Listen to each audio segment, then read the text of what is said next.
Assalamualaikum warahmatullahi wabarakatuh.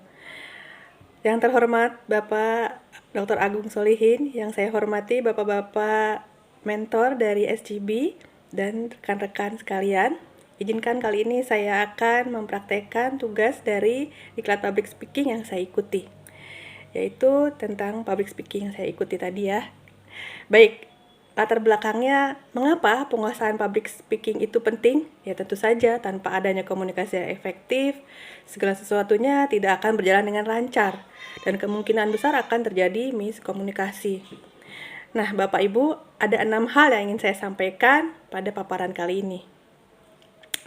Pertama, great speaker itu adalah kita sebagai pelaku dan sebagai pembelajar. Ada satu PR dalam pelatihan ini yang bukan saja PR untuk dalam rangka memenuhi tugas, tapi juga merupakan PR kehidupan. Salah satunya adalah banyak mengapresiasi. Tahun 2021 yang lalu, saya dihadapkan pada situasi di mana saya harus mendampingi suami memimpin wilayah di suatu kelurahan di Kota Depok, sehingga mau tidak mau saya harus menjadi pemimpin suatu organisasi tersebut, harus siap bila diminta memberikan sambutan dan juga harus siap memberikan arahan dan juga info-info ya yang penting untuk ibu-ibu kader PKK. Nah, salah satu PR kehidupan yang sangat saya berkesan banget itu adalah salah satunya banyak mengapresiasi ya.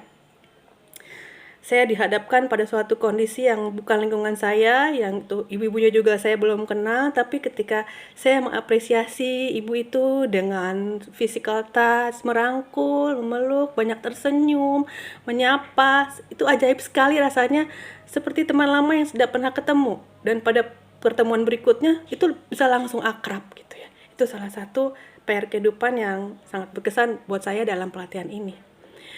Hal yang kedua adalah, apa sih tujuan komunikasi efektif ini? Yang pertama adalah memberikan informasi, to inform, kemudian memberikan kebahagiaan, to entertain, dan membujuk atau to persuade. Hal yang ketiga adalah, apa ya kemampuan yang harus dimiliki oleh speaker ya, great speaker skill. Yang pertama, kontrol vokal, yaitu kita harus mengatur intonasi sedemikian rupa, kemudian juga cara pegang mikrofon,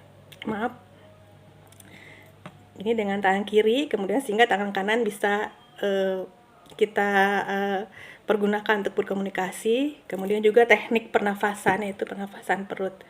Dan kita juga harus tahu cara kontrol audience, cara mengontrol audience kita.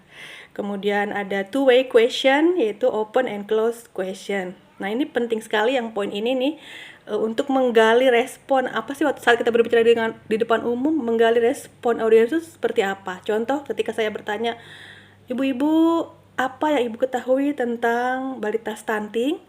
Ada yang menjawab, balita stunting adalah ini nih, titik. Tapi berbeda ketika kita bertanya, ibu-ibu, apa saja yang ibu ketahui tentang balita stunting? Nah, mungkin itu akan menggali mereka brainstorming, mereka menjawab lebih dari satu jawaban. Nah, itu akan memancing teman-teman lainnya juga menjawab. Kemudian body language juga penting ya. Pada suatu ketika misalkan saya pulang kantor dan di kantor setengah hari sampai siang, terus jam 1 harus memimpin rakor di PKK, body language saya misalkan capek tadi dari tugas kantor, terus Assalamualaikum warahmatullahi wabarakatuh dengan tidak bersemangat, tentu yang dirasakan para audiens juga pasti juga kurang bersemangat ya. Beda halnya dengan body language kita yang Assalamualaikum PKK, sahabatku, sahabatmu, sahabat kita semua. Otomatis mereka jadi semangat. Kemudian facial expression. Saat ini kita suka refleks masih menggunakan masker kan ya di ruang tertutup. Nah, itu tidak ada salahnya kita buka.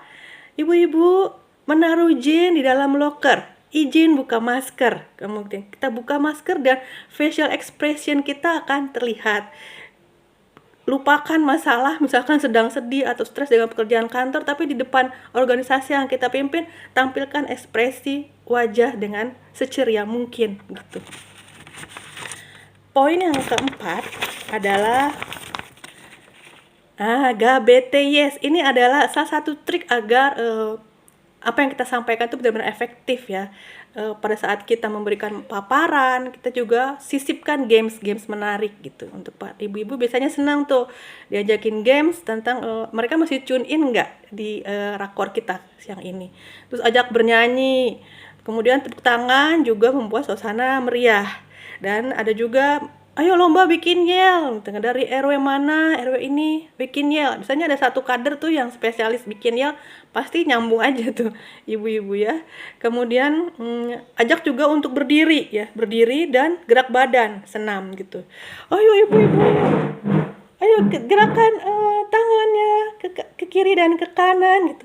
Supaya mereka tidak monoton mendengarkan hanya dengan duduk kan, resikonya ngantuk ya. Nah, yang poin kelima ini justru titik pentingnya di sini ya, great content. Jadi apa yang mau kita sampaikan itu benar-benar masuk gitu, nyambung gitu ya dengan audiens ya. Yaitu pertama adalah kenali audiens Anda, kebutuhannya, pengetahuannya seperti apa, usia berapa, dan lingkungannya. Misalnya kalau saya memimpin rakor ibu-ibu PKK itu, kebutuhan mereka apa sih datang ke sini? Tentu saja untuk berbagi informasi. Mereka membutuhkan informasi yang benar, arahan untuk mereka kemudian sebarkan lagi info tersebut di wilayahnya masing-masing gitu ya. Terus pengetahuan ya, apa yang selama ini mereka dapatkan dari pelatihan-pelatihan gitu. Oh, mereka sudah tahu caranya ini. Jadi kita menjelaskannya tidak perlu dari awal lagi gitu kan, seperti itu. Dan usia misalkan antara 30 lah ya sampai 50 tahun gitu ibu-ibunya. Kemudian lingkungannya, apakah mereka tinggal di kota Depok yang agak banyak lahan kosong gitu ya, atau kota Depoknya deket-deket Jakarta gitu ya, ada pemukiman padat yang seperti itu kan. Dalam grade content juga penting kita ada preview dan review ya. Jadi ada the power of three, yaitu anafora, pengulangan, dan hiperbola. Hiperbola itu melebih-lebihkan penjelasan kita supaya mereka tertarik. Contohnya, ibu-ibu bagaimana menata makanan di piring balita. Buatlah di piring balita kita itu taman yang indah gitu, ada permainan sehingga mereka tuh tertarik untuk wah apa sih bagaimana caranya menata piring gitu. Kok ibu menjelaskannya heboh banget gitu, hiperbola.